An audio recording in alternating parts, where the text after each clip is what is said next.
Hoje a gente vai mergulhar num texto antigo que, olha, alega ser a autobiografia de um visitante de outro planeta. É uma história que fala de deuses criadores, de rivalidades amargas e de uma calamidade que mudou o mundo para sempre. Acredite, a história é surpreendente. Então, vamos lá. A história já começa com esse lamento, né? Um tom bem sombrio. Essas palavras, que supostamente são do líder da primeira expedição à Terra, pintam um cenário de devastação total. Pensa só, uma calamidade que a humanidade nunca tinha visto. Um desastre que, segundo ele, não dava para ser contido. Fica a pergunta: o que é que poderia causar uma destruição nesse nível? Então, o epicentro desse desastre todo, a antiga Suméria, lá por volta de 2024 a.C. O texto fala de um tal de vento maligno, que simplesmente varreu a terra. E não era uma tempestade qualquer. Era algo que envenenou os rios, secou as colheitas e deixou um silêncio mortal onde antes existia o coração pulsante da civilização. Imagina a cena. Mas e se tudo isso não foi obra do acaso? Pois é, segundo o narrador do texto, que aliás se diz uma testemunha ocular de tudo, essa catástrofe toda não foi um acidente. Não mesmo. Foi uma escolha deliberada. E é essa pergunta que vai guiar a gente por essa história. O que realmente aconteceu ali? Ok, para a gente entender isso, a gente precisa voltar, mas voltar muito no tempo. O texto nos apresenta os Anunnaki. O nome em si já é bem sugestivo, né? Se traduz como aqueles que do céu à terra vieram.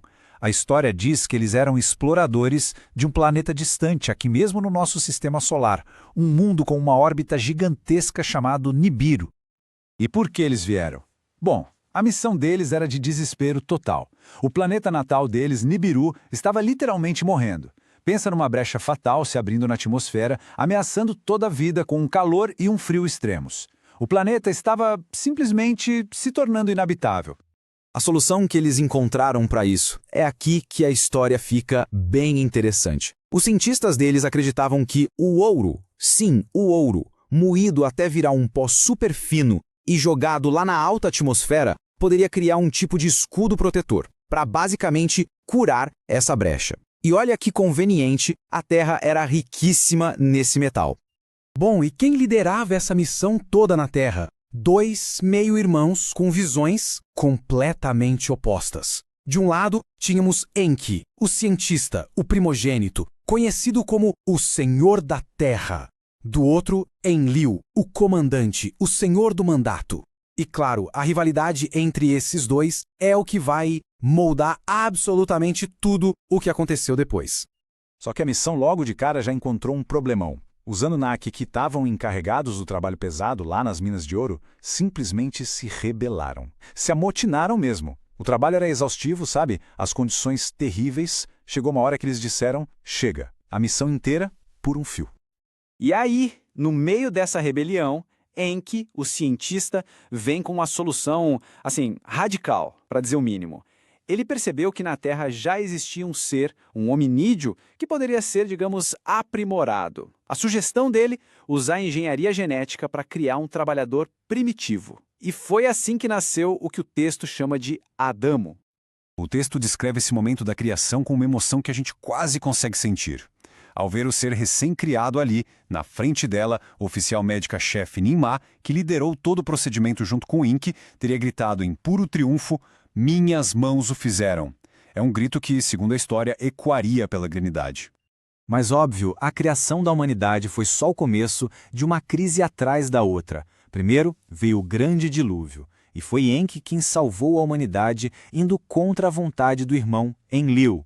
Depois, os Anunnaki mais jovens, chamados de Igigi, que ficavam numa estação em Marte, desceram para a Terra e tomaram esposas humanas, misturando tudo. Cada evento desses só aumentava a tensão, empurrando todo mundo para a grande calamidade.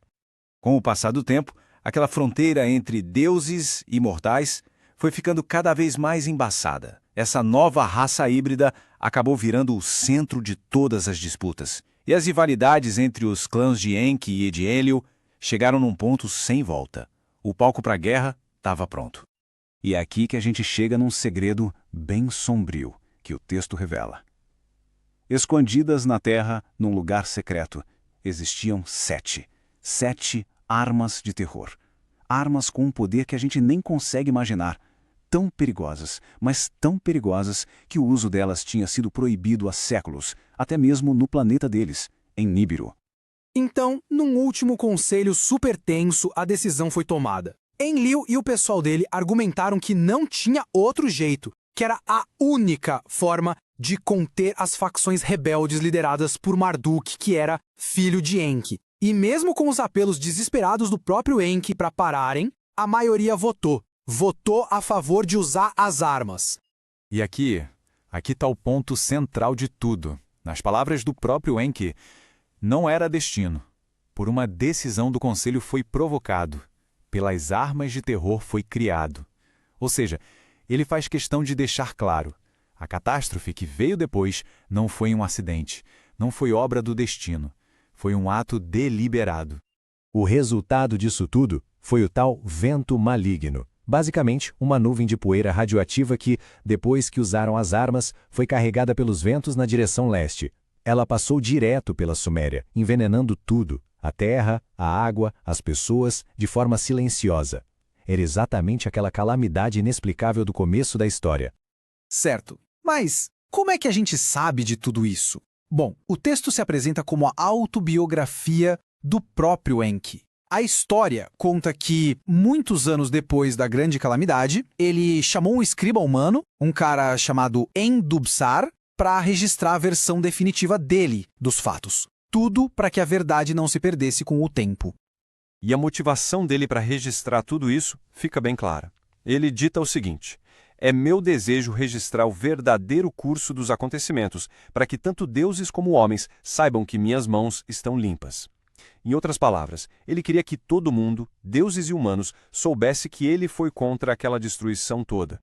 Então, no fim das contas, o que a gente tem aqui? Seria a transcrição literal de uma história perdida, ditada por uma testemunha de outro planeta? Ou seria um aviso? Um aviso atemporal, talvez uma metáfora sobre como a rivalidade, a sede de poder e a tecnologia podem levar a consequências devastadoras e inesperadas. A resposta, como sempre, fica para a reflexão de cada um.